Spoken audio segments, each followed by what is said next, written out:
Hey, Mila Falcha, welcome to Irish Granny Helen. Welcome to video number 4 of this fabulous book, The Invasion of Eden by Paul Wallis. And parts 1 and 2 were last Saturday. This is number 4. It's our second book for this Saturday, our second video for this Saturday.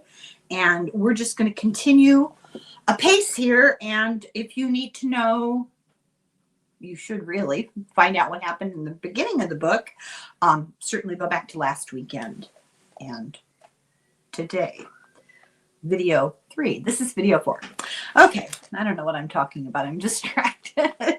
Okay, we were talking about Genesis and particular parts of Genesis that led him to see this human origin story from a different point of view. So we've done part 1 Genesis and part 2 Genesis. I'm like Donald Trump, you know, I don't know how to name the books of the Bible. But this is Genesis number 3. And I don't think we're talking about an exact location. I mean, I'm not asking you to look at whatever, part 3. This is our third reference to Genesis, where it talks about a new kind of human. And the theory here is that there was actually an upgrade in humans' cognitive ability, that our fertility was improved, our ability to think was improved, essentially hybridization going on here of us and them, and a tweaking of the DNA. We became more self-aware, more intelligent, and more self-conscious about our nakedness in the garden, right? This is what this story is about. Paul even says, what's going on here? Are they actually talking about the fact that this new version of humanity had less body hair? Is that what they mean by nakedness? I thought that was an interesting concept. But genetic engineers, who were they? Who were these people doing the tweaking? Well, he's talking about Yahweh and his pals. Yahweh was the serpent, or from Sumerian mythology, Enlil and Enki. I have a lot of trouble with those mythological names. They don't just roll off the tongue, and I have trouble picturing who they are. Humans, they said, were more like us, more like one of us, was their goal. And it was a fusion of proto-human and Elohim DNA to make people more useful, but also not a threat. So then Genesis 6, so I guess we are talking about a particular reference to a particular part of Genesis, talks about the flood. And this was a global moment of depopulation and then repopulation. Then he mentions Genesis 11, which is a global reset. And there's the whole story of the Tower of Babel. Very interesting, his interpretation of this. I remember learning about it as a child, and I actually did picture a tower, something like the tarot card tower. And people built this tower over a long period of time, and it got they wanted to get to communicate with the gods was the goal.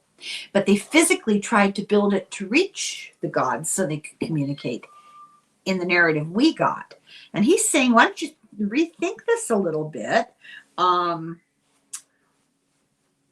Tower of Babel, which was theoretically in Iraq, maybe that we're talking about advanced human civil engineering. Maybe we're talking about some sort of technology to communicate with somebody up there. And he references the tale of the 3 little pigs. He says this is an oral tradition of many millennia, and it's the vulnerable prey become predator. So there's a lot of nuance in these stories. So how does that relate to the Tower of Babel? We lost our ability to communicate with this power above us and spread out in different tribes that did not have the ability to communicate well with each other. The vulnerable prey becoming predator is perfect description of what happened to the human being on Earth. These stories discussing the evolution of human technology, the house of sticks, shelter, fire in the house of bricks, the wolf falling down the fireplace, use of weapons, material science, being able to make bricks. And then, of course, he fell into the pot and became food. So all of this is maybe metaphor. And he points out to the fact that I think we all know that the possession of fire, the use of fire, Prometheus, that changed everything. The Prometheus giving fire to the humans was a significant moment in human history. He got in trouble for that, with the gods. This not only gave us better ways to protect ourselves, but it left archaeological imprints for the future, because now we had the ability to make things better. Archaeology confirms the use of bricks began in Mesopotamia around 8 million BC. And Babel points to the menacing non-human culture that we were trying to communicate with. It ended up dividing us up. So then he talks about Genesis 12 to 18, the progenitors of humanity. He talks about Abraham and Sarah. Sarah was theoretically too old to get pregnant and kind of laughed when she was told by some being from the sky that she was going to be pregnant. And she ended up being impregnated by a non-human. Keep that in mind. And Abraham, the father of many nations, does that mean he was literally the origin of nations? These are interesting questions to throw out there. In the Vedic texts, there are the couple Brahma and Sarawati.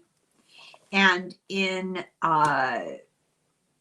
early Hebrew, these names are Brahm and Ser, because they didn't use vowels. So you're looking at linguistics that connect. Brahma is Brahm. Sarawati is Sir.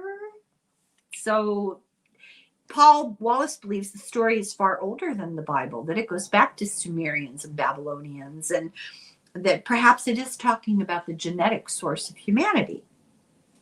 Then we have Genesis 25 to 28. Boy, I didn't realize Genesis was that long. Human beings becoming the alpha species.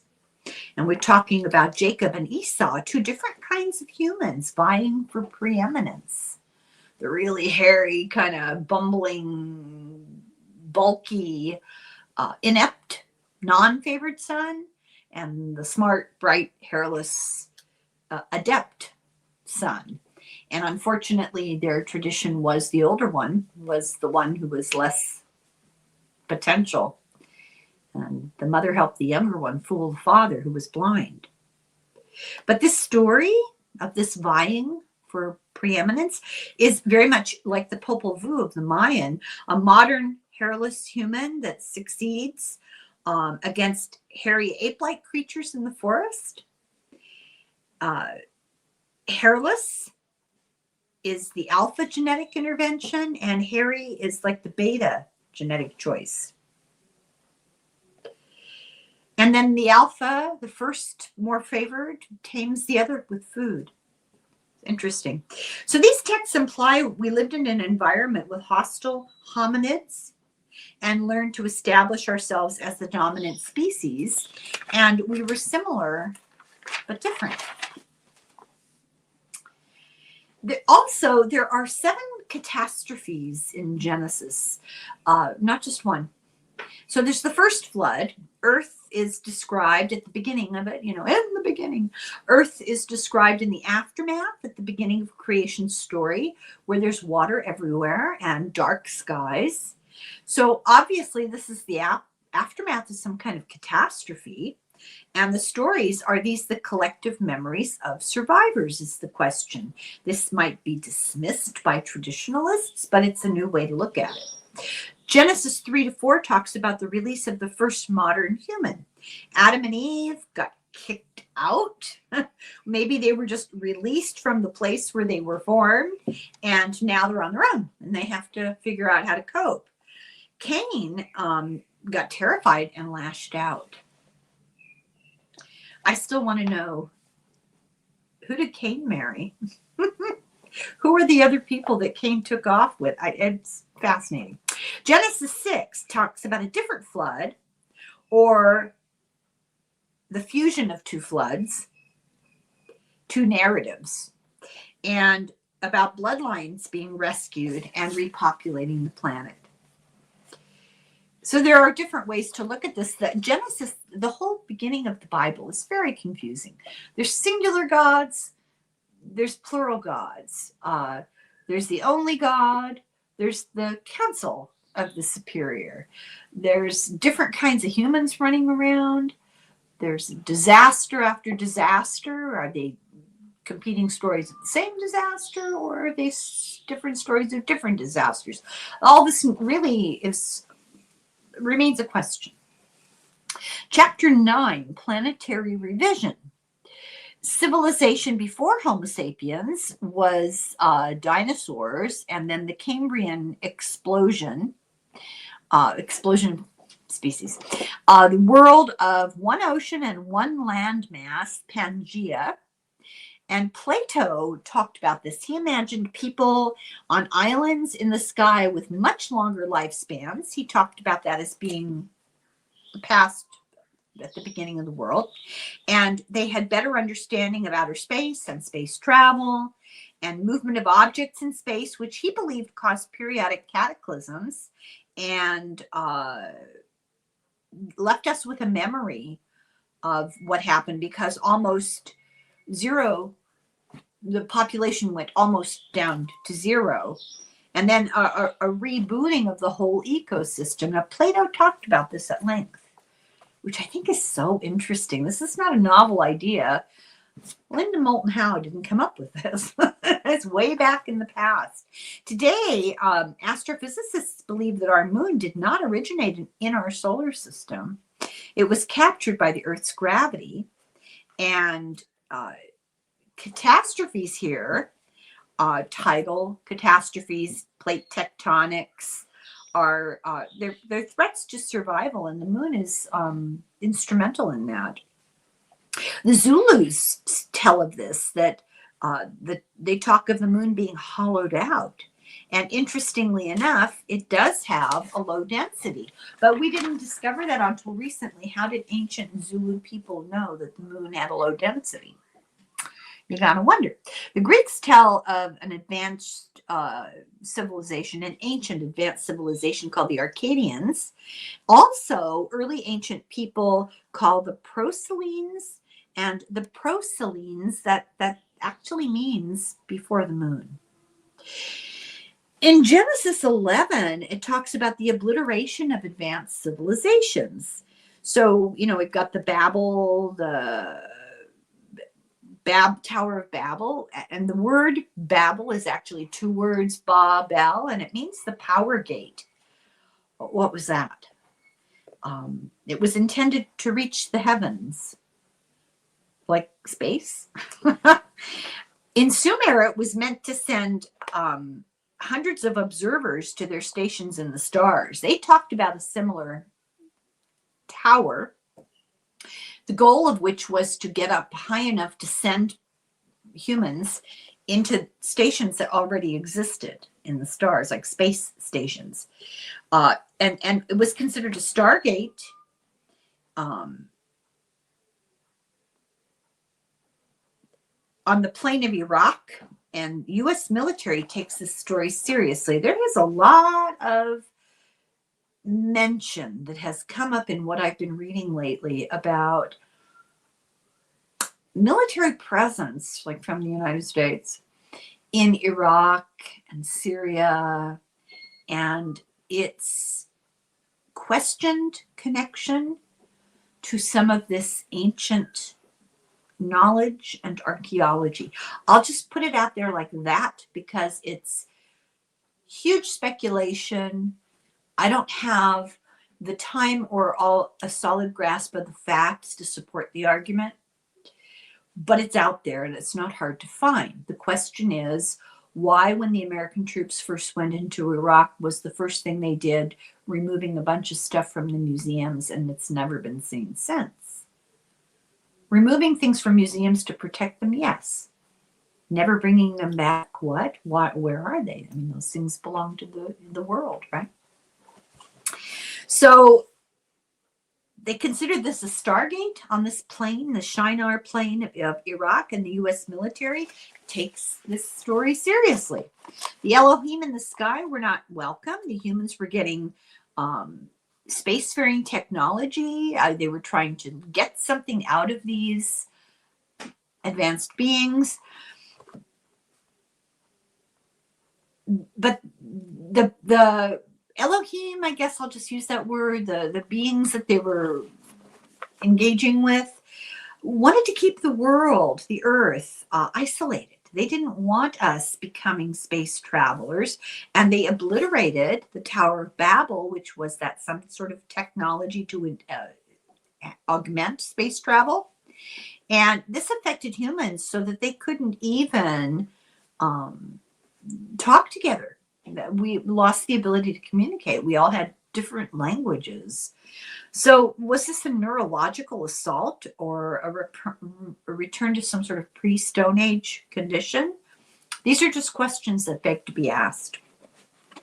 Genesis 18:19 talk about possibly an alien attack. Abraham meets El Shaddai the Destroyer, which is this weapon, and El Shaddai is the word in the original. And it is something that obliterates two cities. So that's the story that goes on there. In Exodus 1-12, there's a sense of a series of unfortunate events. So he lists them. The Exodus, which is a time and place of calamity, failed crops, locusts, livestock deaths, frogs, lice, insects, poison water, an epidemic, and then children die.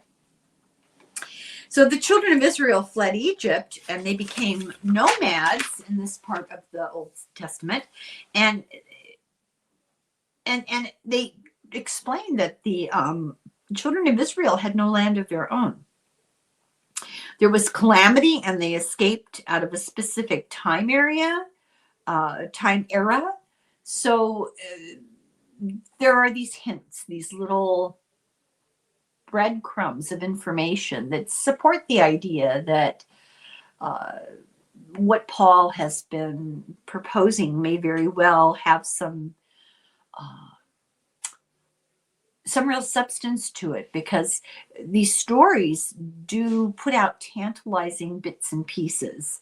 So the children of Israel had no land of their own. Why not? Yahweh was not allocated land when the Elohim were given land.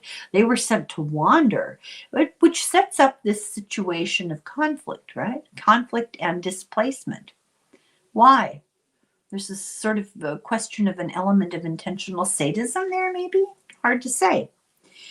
And the real question, though, this all boils down to an intellectual game, unless you want to believe for sure that the potential for this to be the truth is there. And if this is indeed ancient history, and we're not, sounds quite plausible to me, but should we be afraid of a repeat? That's the real question. So chapter 9 is called Threats and Compacts. So Paul emphasizes that 13 of the previous 14 traumatic events in the last chapter were associated with visitations of non-humans, and only 4 of those visitations were hostile, like an invasion or attack. More than 2/3 were benevolent. They came to help. The one that seems relevant in light of modern government paranoia about the topic of all of this is the ancient invasion of Iraq. Because of advances in interstellar travel technology by humans, Babel, and this actually kind of mirrors our situation today. Are our advancements in space attracting ET attention is the question. Is this what happened with the Tower of Babel, whatever that was? And is this what's repeating itself again today? Is this why the government uses terms like national security and existential threat when they talk in the hearings about UAPs. Those are UFOs. Are they worried about ET technology, sabotage and destruction of civilization? Are they worried that they're going to interfere in a hostile way? Is this going to be another Genesis style takedown? Could they be just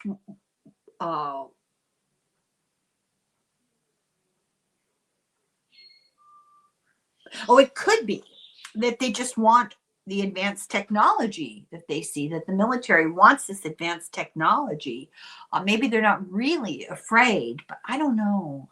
Existential threat, that's a heavy duty term to use. And this makes the military industrial complex drool. He says it drives foreign policy.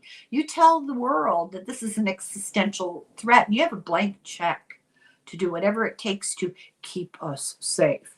So profitable hostility drives our earthly relationships. That ought to be put in a frame everywhere, in every government building in the world. Profitable hostility drives our earthly relationships. Do we really want to expand that to our space ET visitors? Do we want to pick another fight, one that we sure can't win? Potential is the real word to use. What is the real level of threat? Sure, there's potential because we don't know what we're talking about. We don't know who they are, where they're from, what we don't know, anything. So sure, you have to look at all sides of it, and there's potential there. But how real is that? So let's look at the work of the Israeli professor, Brigadier General Haim Eshed. He's the one I mentioned earlier in the last video. He's the former Israeli chief of space security, was for 28 years. He headed their space program and their satellite programs. His job was to know what the threat from space was. That was his job. In 2020, he announced that Israel and the United States are in contact with ETs and have been for decades. So now we have somebody who was stable and responsible enough to be in charge of space security for almost 3 decades for the Israeli government. We have Paul Hellyer, who was the minister of, like the Secretary of State for Canada for 3 different administrations, federal administrations, saying the same thing. American representatives, Canadian representatives, across the diplomatic table from emissaries from elsewhere. He said that there is a galactic federation. Where's his name here? Haim Eshed. He says there's a galactic federation of many demographics. We're talking from all different kinds of places. And this is a modern take on what our ancestral narratives have told us if we actually bothered to really listen and try to understand what it is they're saying. Whether we're reading about the feathered serpents of China or the Yucatan Peninsula, they both talk about feathered serpents, or the gods of Greek legend, the airborne kings of the Vedas, the Aesir of Norse mythology, the Apkallu of Babylonian and Sumerian texts, the Ananu of Hawaii, the Anuna of Sumerian cuneiform tablets, the Council of Power in the Hebrew scriptures. We're essentially looking at the same thing. A committee of competing non-human factions bound by some kind of accord to manage Project Earth. That should give us all pause. Paul says that other Earth governments are also in covert communication with ETs. So US, Israel, Canada, who does not leave? That there's an agreement to research experiment programs, and some Earth governments have agreed to work with the ETs. Eshed echoes what Neil Armstrong had to say. Remember Neil Armstrong? Breakthroughs that happened because of our communication with them. They gave us technology. And Edgar Mitchell said they embargoed some technology. They're controlling what we're allowed to know and use. American Israelis has special access projects, have hands-on access to ET technology with interstellar capability, and are involved in collaboration with ETs using that technology. That's what these people say. Edgar Mitchell, well, they're not all alive. Paul Hellier's gone. Edgar Mitchell's gone. Neil Armstrong, and then Haim Eshed. They are just four of the people, of other people who have said the same thing. So are we going to be able to replicate this technology? Well, we don't know. We're, I guess, working on it. Eshed never mentions national security. He doesn't talk about existential threats. And that's his job, was to find it and name it, recognize it and name it and warn us. Well, warn Israel. He also says they have intervened to prevent nukes during the Cold War. They have activated and deactivated warheads. We know that for a fact, that has happened. Therefore, there is non-human involvement in Earth geopolitics. Absolutely is.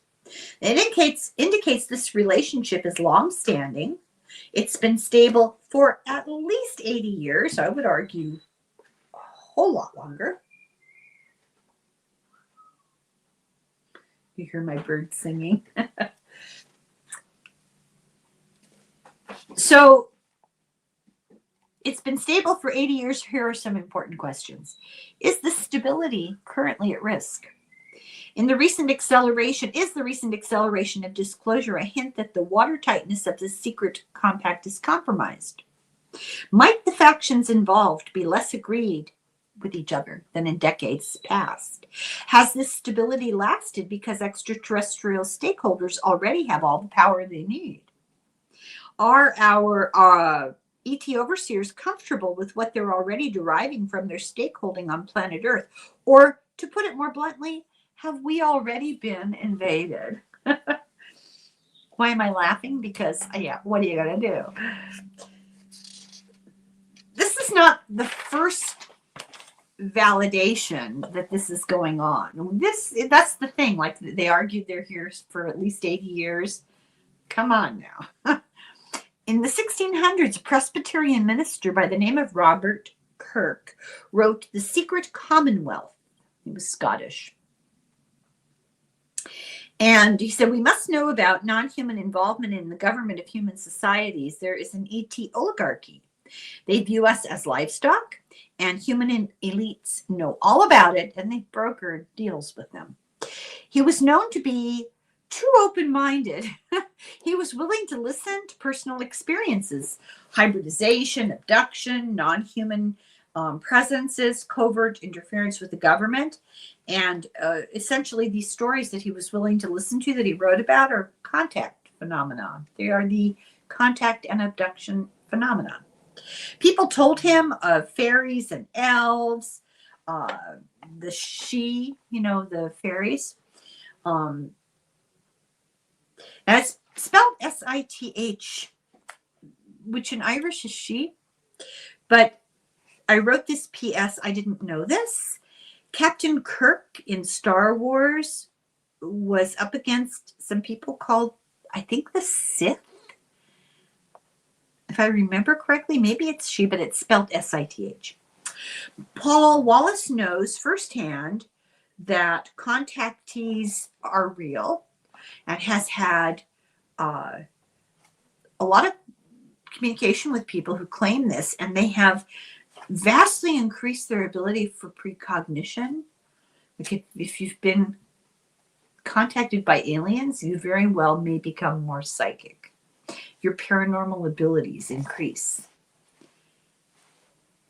This Robert Kirk recorded the same thing, and he also described things like dematerialization, human she with small emotionless helpers, the Greys. Kirk's congregants really feared alien presence and abduction and being involved in, and feared they were being involved in geopolitics. The she were insensitive to human suffering. They really didn't care. They had no regard for human cost in the governments, and they didn't really care what they did with governments if they'd hurt people. Is this ET lack of empathy what we see in politics today? Is that why politics, no compassion, no care? And my question here, I wrote this in the margin and I'll just put it out here. This is not Paul Wallis. This is me asking. This lack of empathy in political figures, is that the implication being that they learned this from ETs, or that they are ETs? Some of them. I don't know. I'm just speculating. Paul refers to his translations of sacred texts to show us what all this means. And I have actually something really interesting to read here. Hope you bear with me. How much access to information should regular humans be allowed? Well, that's in Genesis 3. What access should regular humans enjoy to clean food and water supplies, medication, and all the modalities of natural health? Should access be free, controlled, or limited? Also in Genesis 3 and in Deuteronomy 31. How long lived should we expect or allow humans to be? Genesis 6. What is an acceptable number for Earth's human population? How many human beings should there be? Is a cull needed? Genesis 6. Can we deceive an entire nation and trick it into invading or going to war with another group on entirely false intelligence? Kings. Should we take a population of human beings off planet? Ezekiel and Revelation. How much abduction and hybridization of human beings should be allowed? Genesis 6. So within that council, this is the council from the Old Testament, whether we read the biblical, Mesopotamian, Greek, Scottish, Norse, or Mayan accounts of it, on the one side we see factions who acted for the freedom, health, longevity, education, and technical progress of ordinary human beings, and on the other side are the factions with less fellow feeling towards humanity, who did not want any of those things. I can't help feeling that the issues which divided the biblical El Badat sound eerily familiar. That's the council. There is a strangely contemporary ring to them, indeed. So when I turn into today's global economics and geopolitics, I have to wonder, were our ancestors describing the past only? Yeah, begs the question. There was conflict in the Council of Power, and it seems like political agendas were often inhuman. Ahumanu, that word. So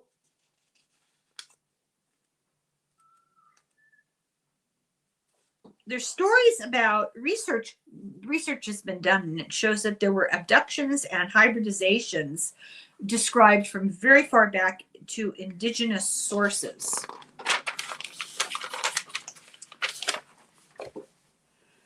In The Scars of Eden, he elaborates on his connecting of these stories. And his most significant time that for him personally was when he was in Hawaii with his friend Cam. He wasn't as concerned about a dramatic arrival of ETs on the White House lawn. That wasn't what bothered him, but the ongoing ET influence on geopolitical and government function. He fears the invasion as the ones described in the ancient past, the cultural degradation that came from, for example, the white men showing up in South America, Mexico, the islands.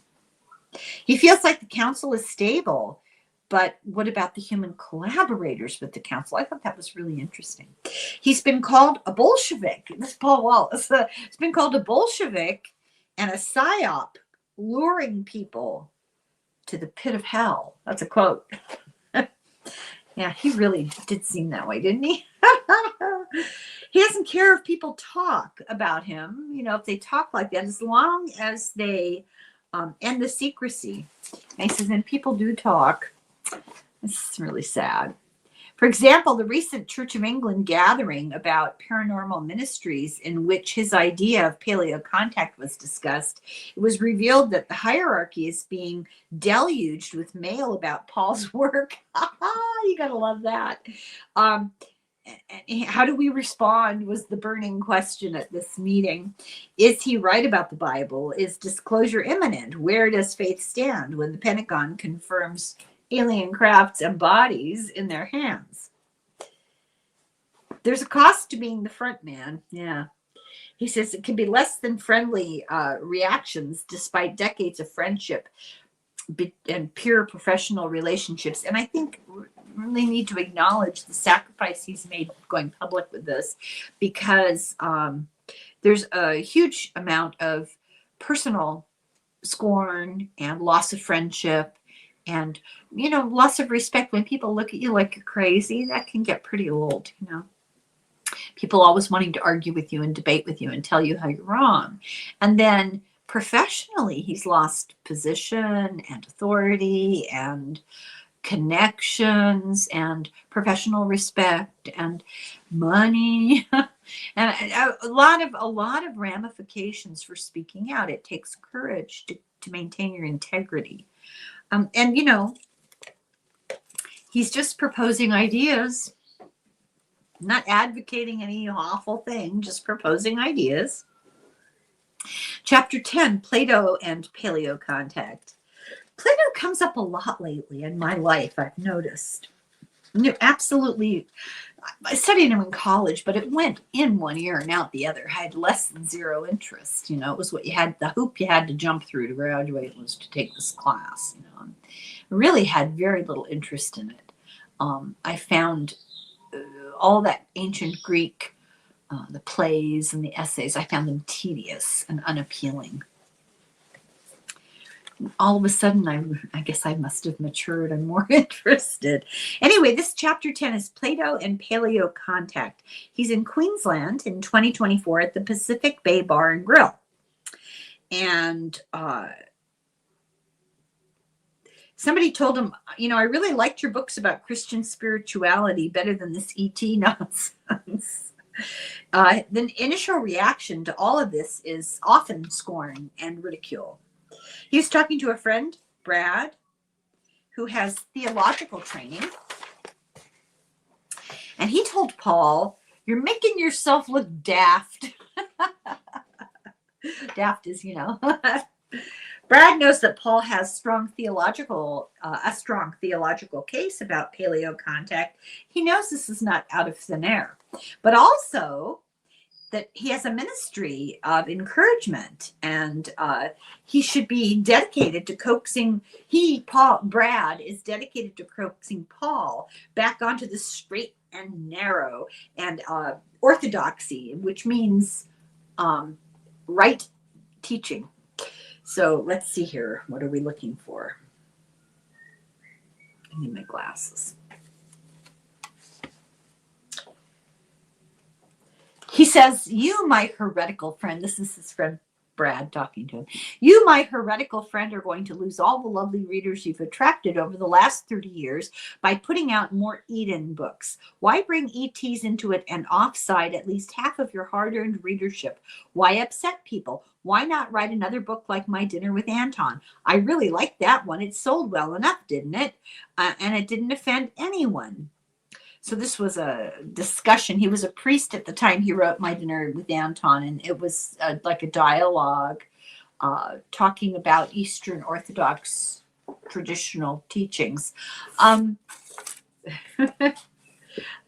We talk about this kind of a lot in my other videos. When you are doing predictions and readings and you're presenting potential events to people, where do you draw the line? Where do you not speculate about things that may or may not be true? None of us is perfect. None of us knows everything. And when do you choose to be silent because it upsets people? It's kind of what Paul had to face. When should you be silent because it upsets people?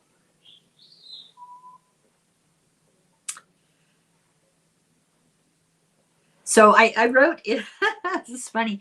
I didn't realize that he had written all these books years ago about theology and Orthodox religion. This dinner with Andre is about a conversation in defense of orthodoxy, and in the margin I wrote, "Why didn't I know this?" Anyway, he was um, in a parish. He was dressed like Neo in The Matrix, or a Greek or Russian Orthodox priest. He's talking about himself when he was advocating this Eastern Orthodox point of view. He wore the long black floor-length robe. He tells a true story of a Russian mystic who used to control breathing to access cognitive powers. This was 1759 to 1836.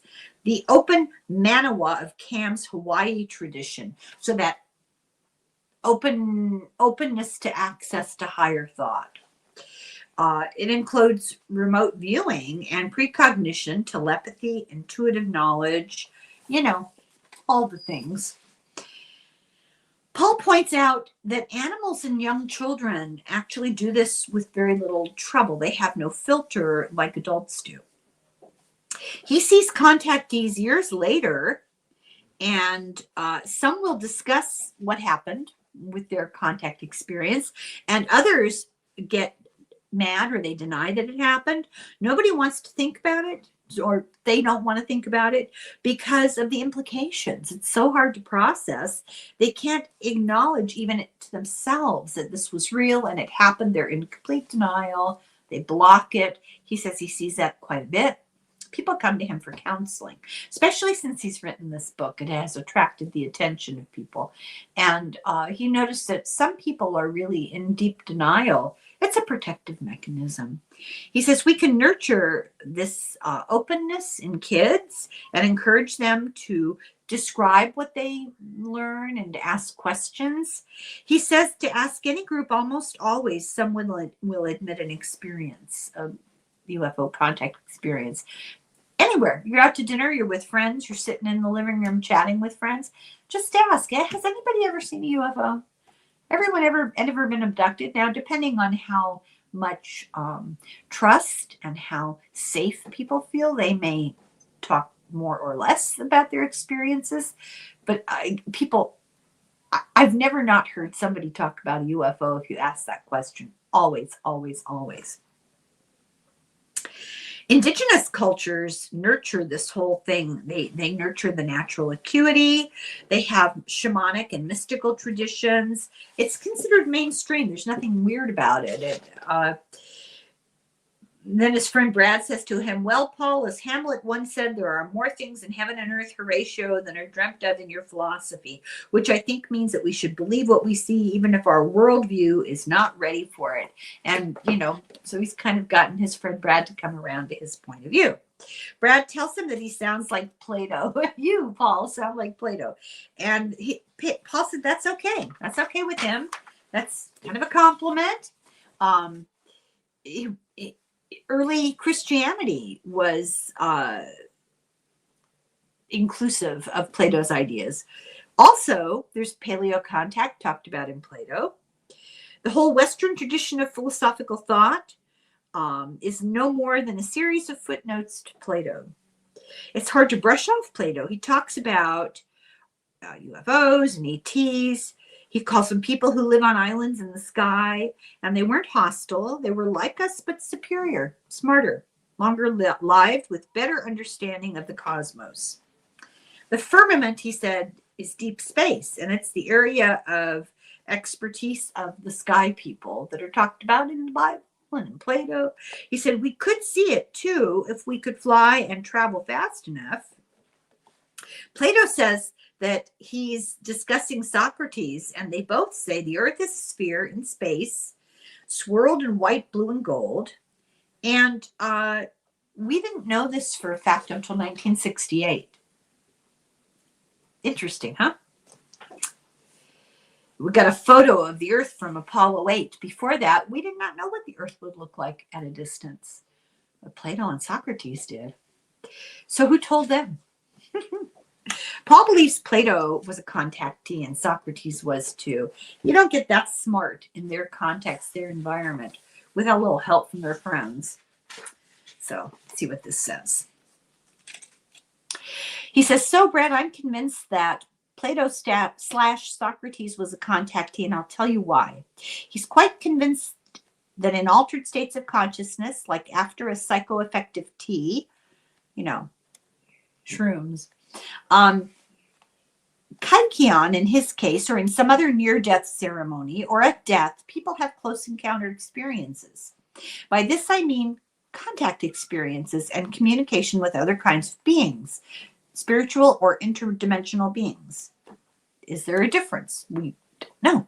In fact, Plato is a little bit vague as to whether these loving beings may be humanity's ancestors, higher aspects of ourselves, or something unimaginably different. But there is so much interiority in how he talks about this mysterious kind of encounter that I reckon both Socrates and Plato had this experience, whether in the Eleusinian sect or one of the other groups like the cult of Orpheus or the cult of Hecate. Certainly they were initiates of the Eleusinian sect, or at least which curated psychedelic protocols and near-death states. I'm sticking my neck out, but that's what I would argue, and I know that there are serious academic scholars of Plato who would agree with me on this, probably not publicly. I'm just saying that myself. The Eleusinian sect was into shamanic kind of stuff. Plato agrees that Paul points out the multiple references in ancient texts to ETs upgrading human cognitive abilities, and Plato agrees that the gods is the term that's used, but Plato uses this differently, that word differently than we do. He's really helpful because he explains very carefully, Plato does, what he means. He says there are two kinds of use of the word God. Firstly, it can be applied to interpretations or personifications of planets, like Saturn, obviously. The god Saturn, the god Mars. The second use, and this is the one he is interested in, indicates certain living beings, creatures more powerful than us, who live in or come from the heavens from outer space. Today we have a different word for that kind of living being, don't we? The appearance of advanced beings who manage human development and genetically modified our ancestors for higher intelligence, that story occurs in many cultures globally. Plato's version of interstellar arrival calls it a conquest, as in Deuteronomy, Psalms, that it divided humans between the Elohim, of which one is Yahweh, and another word for that could be demiurges, something halfway between godlike and human. Brad and Paul, they agree to disagree. Paul goes on. He says the apostolic writers were Platonists. Jesus was incarnating and returning to the source of his death at his death, returning to the source at his death. And there are many quotes from Paul that are reflective of a knowledge of Plato.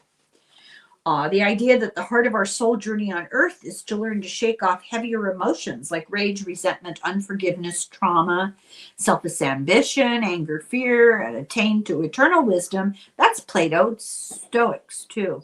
Or how's this? Paul's idea of an immortal soul shaking off the mortal body. Or the idea of transfiguring, contact with ancestors and other spirits. And then he names all these references from the Bible. It's boring. Hebrews this, Peter that, He goes, that's Plato. Think about the idea of a life review after death, the hint of reincarnation, the notion of God as pure intelligence or pure consciousness, and that being the original source of the material cosmos. That's Plato. Take those philosophies out of the Gospel of Thomas or John or Matthew or Paul or Peter, and what have you got left? The early Christians and the apostolic writers who wrote for Jesus, where do you think they got these philosophies from? Not the Old Testament, not the Hebrew scriptures. Those ideas aren't there. They got these notions from Plato.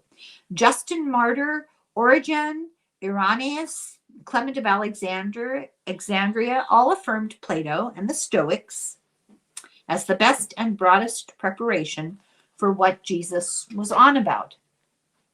Just let that sink in a moment, because they had all read Phaedo and Timaeus and Critias. They had all the information that I, Paul Wallis, have shared with you from Plato about close encounters, ET interventions, ancient cognitive upgrades, non-humans terraforming our environment, and even alien invasions. And they didn't have any problem with it. So don't think for a minute that by calling me a Platonist, you're offending my Christian credentials.